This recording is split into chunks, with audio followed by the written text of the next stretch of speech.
Sejam bem-vindos à Escola Bíblica do podcast do Projeto Orar Sem Cessar. Eu sou Michele Munarete e se for o seu primeiro contato com o Projeto Orar Sem Cessar, te convido a conhecer as orações dos Salmos no site www.projetoraissemcessar.com ou na nossa página do Facebook e Instagram. Ouça também no Spotify. Hoje nós vamos começar a nossa segunda aula do Escola Bíblica. Vamos falar sobre o Antigo Testamento e os Evangelhos. Nos livros dos profetas do Antigo Testamento há muitas profecias sobre o nascimento de Cristo. Homens, alguns incultos, outros indoutos, falavam da vida do Messias. Os Evangelhos registram o cumprimento dessas profecias. É-nos dito que o período entre o Antigo e o Novo Testamento seja de 400 anos. Na hora certa e no tempo escolhido por Deus, cumpriam-se as palavras dos santos ungidos do Antigo Testamento. É lamentável que muitos daqueles que esperavam o Cristo não creram que Jesus era o Messias quando ele chegou. Mesmo assim, tudo ocorreu de acordo com o tempo determinado por Deus.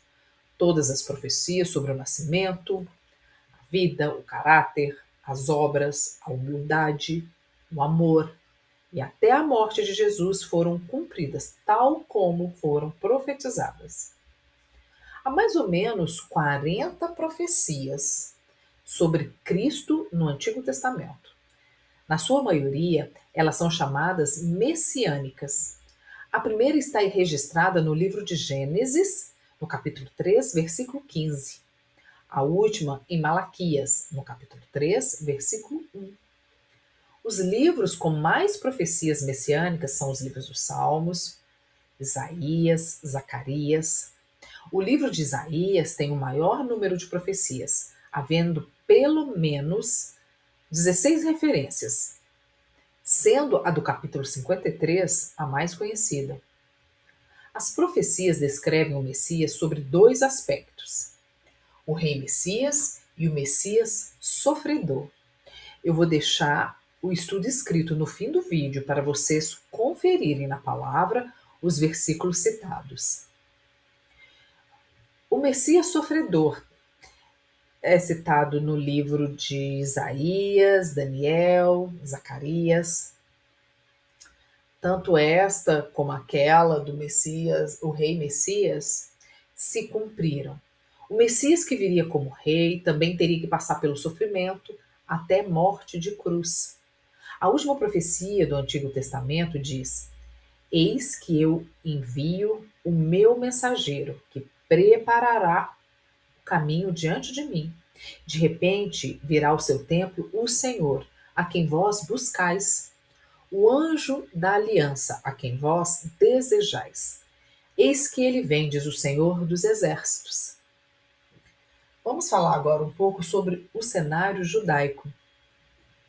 O judaísmo, no primeiro século da era cristã, era uma religião baseada na revelação de Deus através das Escrituras, isto é, da lei e dos profetas.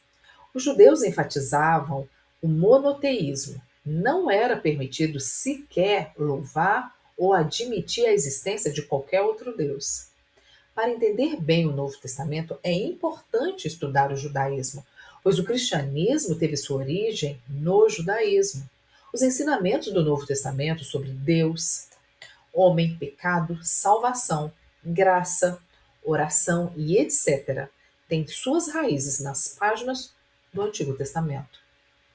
A história dos judeus inclui guerras, fugas, exílios e a influência humana de nações pagãs. Muitos abraçavam o culto pagão e a idolatria e desprezavam o Deus de seus pais. Nos tempos de Judá, conforme o seu reino, a nação amava ou desprezava o verdadeiro Deus. A certa altura da história, foram os judeus forçados a cessar os sacrifícios de animais. E daí em diante começaram a estudar a lei, o Torá.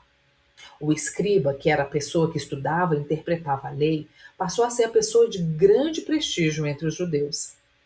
Até esse ponto, o Templo de Salomão tinha sido o lugar central de adoração dos judeus. Mas depois um novo centro de adoração surgiu após o exílio, a sinagoga. Ela era também o centro social e educacional da comunidade. O rabino tomou o lugar do sacerdote. Muitas sinagogas começaram a aparecer, não somente na Palestina, mas também em outras nações onde havia núcleos de judeus. Os judeus prosseguiam observando as festas que se originaram no tempo do Pentateuco, sendo a Páscoa a mais significativa. Dentro do judaísmo havia várias seitas religiosas. As mais conhecidas eram as dos fariseus e dos saduceus. A origem mais próxima do nome fariseu está no latim, que por sua vez deriva do grego, assentado no hebraico. Essa palavra vem da raiz parash, que basicamente quer dizer separar, afastar. Assim, o nome Prushim e Perushim é normalmente interpretado como aqueles que se separam do resto da população comum para se consagrar ao estudo da Torá e das suas tradições. Os fariseus eram conhecidos pela observância rígida, não apenas da lei escrita, mas da tradição oral. Para eles, essa lei, que segundo diziam, havia sido preservada pelos homens importantes da sinagoga, recuando até Esdras, e antes dele, pelos profetas, anciãos, Josué e finalmente chegando até Moisés. Essa lei precisava ser observada com rigor, e assim faziam, honrando mais do que a lei escrita.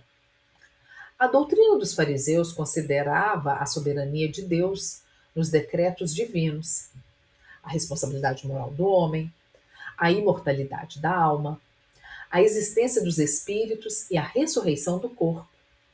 Eles também criam na doutrina da retribuição, onde castigos e recompensas estavam reservados para a vida futura, de acordo com a vida presente.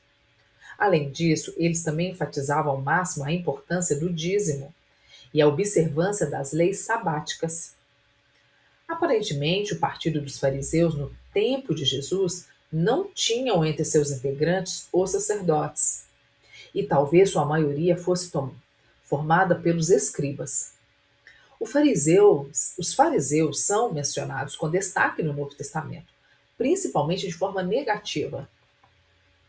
Jesus censurou o farisaísmo em diversas ocasiões, por conta de terem externalizado a religião com sua hipocrisia e orgulho, que simplesmente traduzia-se num tipo de exibicionismo e falsa santidade. Apesar de acertarem muitos pontos em sua doutrina, os fariseus jogavam sobre o povo uma carga de religiosidade que nem mesmo eles eram capazes de cumprir. Isto porque, na verdade, eles possuíam um entendimento equivocado com relação à justificação pelas obras.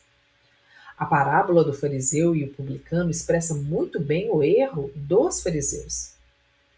É por isso que Jesus chamou os fariseus de sepulcros caiados, filhos daqueles que foram responsáveis por assassinarem os profetas e os homens justos, desde Abel até Zacarias. Para o Senhor Jesus, eles eram cegos conduzindo outros cegos. Também é verdade que alguns fariseus mostravam certo respeito por Jesus. O mais conhecido é do fariseu Nicodemos, que provavelmente tornou-se um seguidor do Senhor. No entanto, de modo geral, os fariseus tiveram participação ativa na conspiração contra a vida de Jesus.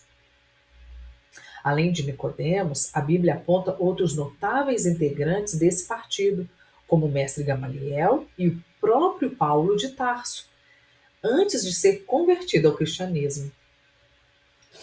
Após a revolta contra Roma e a consequente queda de Jerusalém no ano de 70 d.C., grupos como os saduceus, essênios e os zelotes desapareceram, e os fariseus se tornaram a expressão máxima da religião judaica, de modo que com o tempo o farisaísmo se tornou sinônimo do próprio judaísmo. Agora vamos falar um pouco sobre os saduceus. Os saduceus eram um partido religioso e aristocrático que emergiu no período entre o Antigo e o Novo Testamento. O partido dos saduceus era formado principalmente por famílias sacerdotais. Por isso, geralmente o sumo sacerdote pertencia a este grupo. Os saduceus são mencionados em diversas vezes no Novo Testamento, sobretudo em oposição a Jesus Cristo. Além do texto bíblico, os saduceus são também mencionados em fontes históricas do período em que estiveram em atuação. Não é possível determinar com exatidão como o partido dos saduceus se originou. Por conta disso, também não se conhece a raiz e o significado exato do seu nome. Muitas teorias já foram levantadas na tentativa de responder a estes questionamentos. O problema é que a maioria dos registros sobre quem eram os saduceus não traz um relato detalhado e imparcial sobre eles. Dentre todas as teorias que falam da origem dos saduceus, a mais plausível conecta o nome desse partido com Zadok, o sumo sacerdote. Zadok compartilhou o sumo sacerdócio com Abiatar, enquanto Davi foi rei de Israel. Depois, durante o reinado do rei Salomão, Zadok foi escolhido como único sumo sacerdote. Então, os descendentes de Zadok mantiveram o ofício de sumo sacerdote durante muito tempo. Acredita-se que no período interbíblico, quando os saduceus surgiram, o sumo sacerdócio ainda pertencia à casa de Zadok. Ainda dentro dessa linha de pensamento, existe muita discussão acerca da forma original que o partido dos saduceus surgiu. Alguns acreditam que eles surgiram originalmente como um partido político, outros que o grupo dos saduceus nasceu com um propósito especialmente religioso. Há ainda aqueles que defendem que sua origem, os saduceus eram um partido puramente aristocrático.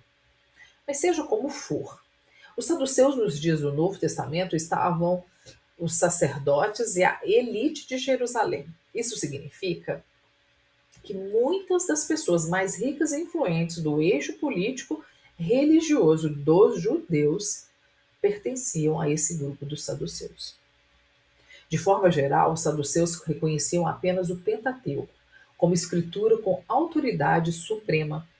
Para eles, a lei escrita por Moisés era superior aos escritos dos profetas e às demais obras.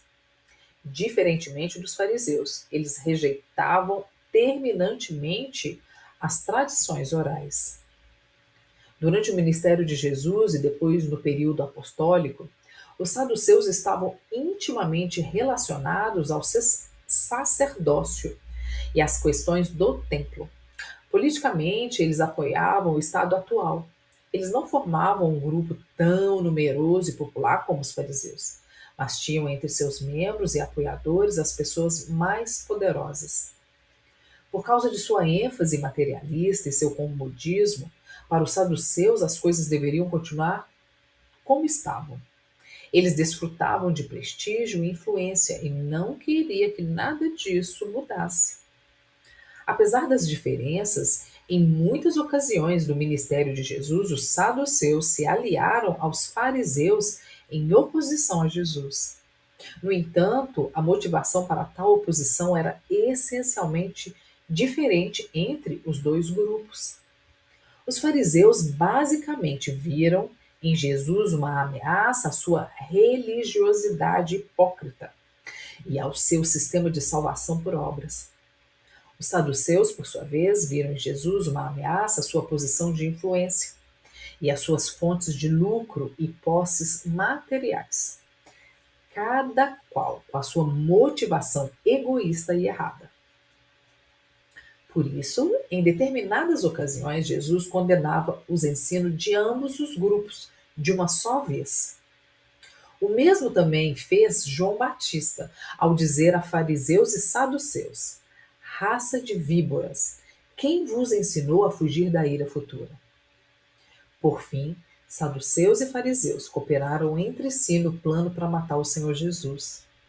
Depois, saduceus e fariseus mais uma vez se reuniram diante de Pôncio Pilatos para tentar garantir que qualquer crença na ressurreição de Jesus fosse reprimida.